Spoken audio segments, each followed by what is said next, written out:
La Gran Depresión de 1929, la superación de la crisis en Norteamérica. Estados Unidos desde 1918 tuvo un gran ascenso político y económico en el panorama mundial, teniendo una actividad económica muy próspera durante los años 20, pero desde 1926 se vio venir la crisis, más exactamente en el sector agrícola. Esto a causa de que Europa se recuperaba de los malestares de la guerra y poco necesitaba de Estados Unidos. La prosperidad creó entonces una mentalidad de rápido enriquecimiento con poco trabajo, siendo este un factor a favor del auge de la bolsa de valores. El alza permanente de los precios en la bolsa no estaba relacionada con el alza de la actividad económica real que los títulos representaban, lo que generó que la producción económica bajara y en consecuencia la bolsa entraría en crisis el 24 de octubre de 1929. Se generó entonces una crisis en el sistema financiero. Los bancos suspendieron los préstamos y ante la falta de dinero la producción disminuyó, por lo que se produjo despidos masivos de trabajadores por no poder pagar los salarios, aumentando las huelgas y el desempleo. Los negocios quebraron y el consumo de productos disminuyó. El problema que generó la caída de la bolsa de valores no solo se quedó en la crisis de la economía norteamericana, sino que afectó a todo el sistema capitalista. Gran parte de la hegemonía norteamericana durante los años 20 se basó en dos aspectos. En primer lugar tenemos la exportación de capital hacia Europa, quien se recuperaba de la ruina de la posguerra. Y en segundo lugar están las inversiones y empréstitos en América Latina. Al ser Estados Unidos la primera potencia exportadora de la que dependía mucho el comercio de varios países, por lo que si esta era quebrada, en consecuencia los que dependían de esta también.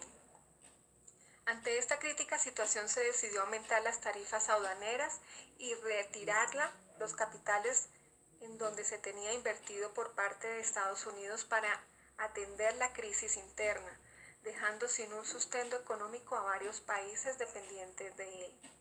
Por tal razón, la caída de la bolsa de valores implicó la crisis económica, política y social con mucha fuerza de países como Austria, Alemania, Inglaterra y en menor medida en Francia. Afectadas así estas principales potencias, la depresión se extendió en casi todos los países del mundo, que de alguna manera dependían económicamente de estos países, a excepción de la Unión Soviética que no participaba en esta economía capitalista. En esta crisis estuvo presente un problema social, ya que una de las consecuencias más importantes fue el aumento de desempleo que llevó la miseria a todos los lugares afectados por esta.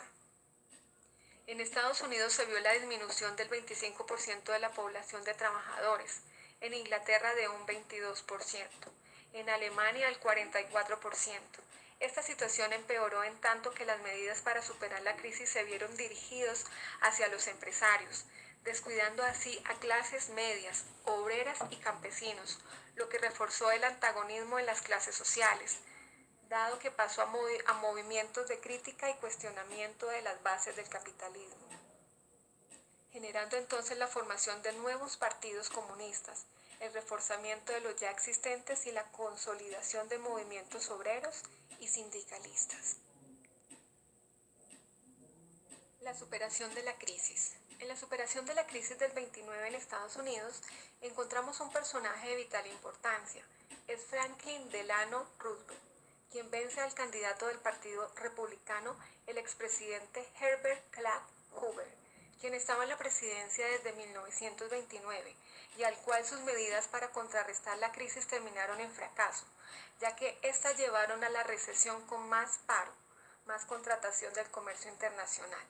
Roosevelt hace parte del Partido Demócrata, el cual asume el poder el 4 de marzo de 1933, siendo así su elección vista históricamente como el cambio que el pueblo norteamericano exigía para vencer la crisis.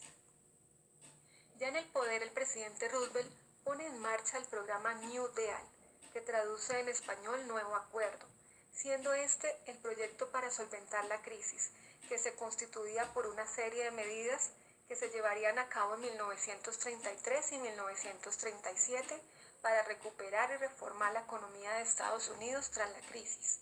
En este programa se defendió la necesidad de que el Estado intervenga en la economía, acogiendo una nueva política intervencionista que facilite la regulación estatal de la actividad industrial americana, teniendo una transición de un capitalismo clásico a una economía mixta. Por medio de este proyecto, Roosevelt quiso recuperar tanto la economía como mejorar las condiciones de la sociedad. Bajo este proyecto maneja dinero público para generar actividad económica y poder adquisitivo, así como fue propuesto por el economista Keynes, quien proponía que el Estado tuviera un papel protagonista, donde era necesario el empleo en los fondos públicos hasta el momento aquel en que los recursos privados se recuperaran. En este nuevo proceso el presidente solo gastó el dinero necesario y aunque se demoró en dar éxito, hasta el año de 1938, donde la economía se revitalizó, fueron necesarias estas medidas para que el país despegara y superara esta crisis. Las medidas que son tomadas en este programa para la recuperación de la economía se distribuyen en dos etapas. La primera tiene un desarrollo entre los años de 1933 y 1934, y las de la segunda van entre los años 1935 y 1937. En la primera etapa se concretaron las medidas políticas de vital importancia para sacar la economía norteamericana del fondo. Roosevelt implanta programas novedosos que eran acompañados por el apoyo del Congreso. Se adoptaron así las siguientes decisiones gubernamentales. En primer lugar, se inicia con inversiones en obras públicas para crear empleo. Se crea un plan piloto de obras públicas, Autoridad del Valle del Tennessee, en 1933. Este plan se financió por el Estado para el desarrollo agrícola e industrial de las regiones críticas de Estados Unidos, con la creación de presas, las cuales generaron una energía eléctrica a bajo precio, donde se instalaron industrias por su zona. De manera positiva influyó la creación de la Dirección Federal de Ayudas Urgentes, la cual brindaba préstamos a los estados que estuvieran más afectados por el desempleo. Se reformó el sector financiero con la aprobación de la Ley de Emergencia Bancaria, Ley Económica, al igual que se introdujo controles bancarios necesarios para evitar la caída.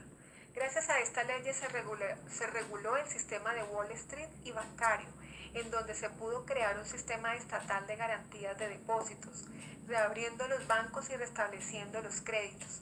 De igual manera se crea la Comisión Nacional de Valores que regula la emisión de acciones y controla las operaciones de cambios en valores. En la misma línea de decisiones se lleva a cabo la Reforma Agraria 1933, el cual su objetivo era la recuperación del sector por el exceso de producción. Para contrarrestar esto se llevó a cabo la disminución de excedentes para incrementar el precio de productos agrícolas. Se creó la Dirección de Regulación Agrícola, que aprobó subsidios y créditos a los agricultores. Ante esto se vio una mejora de vida de los campesinos y beneficio a ciudades con el incremento de la demanda de bienes industriales y de servicios.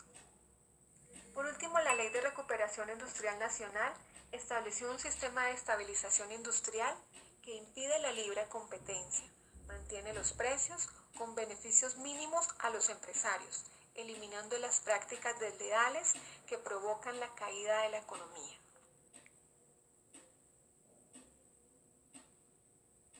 Una segunda etapa, la cual se inicia en el año de 1935 tras recuperar la confianza del país, siendo esta la etapa de medidas más drásticas y radicales para mejorar la situación de desempleo.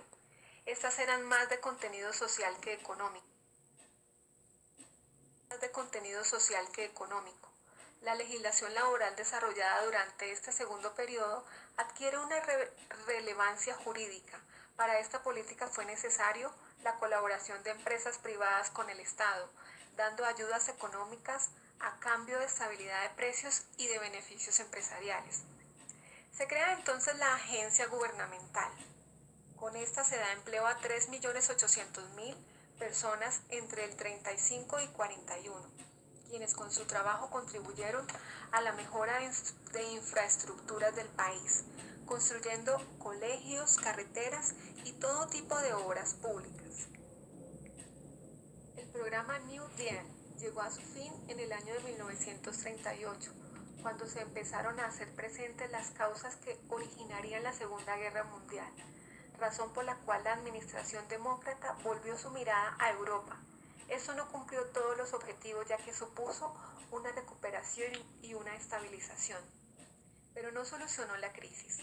Desde una vista social, la presidencia permitió la adopción de las medidas sociales de protección que mejoraron las condiciones de vida de los ciudadanos, reduciendo así los efectos de la crisis en la clase trabajadora.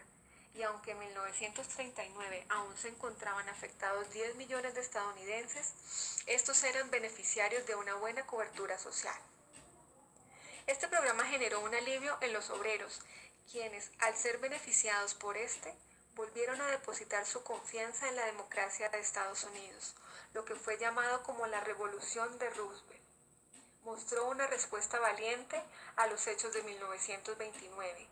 Esta supuso una obra legislativa de cambios institucionales importantes. Nacería así entonces un capitalismo reformado, reforzado, mediante una regulación estatal, corrigiendo los efectos negativos del capitalismo. En el año 2007 se presenta en Estados Unidos una situación similar a la vivida en la crisis del 29, desafío que ahora se le plantea al presidente Barack Obama. Esta vez el país entra en crisis por el estallido de las burbujas financieras e inmobiliarias, contrario a la primera crisis. Esta se ve presente en la época de la globalización, generando esta una afección mayor a la estructura del modelo económico, ya que hay una mayor conexión con las grandes potencias, por lo que entonces la globalidad de esta crisis exige la coordinación internacional de esfuerzos, puesto que contrario a la del 29, que justificaba bajo la falta de regulación estatal en el sector económico, esta no se puede justificar. En el año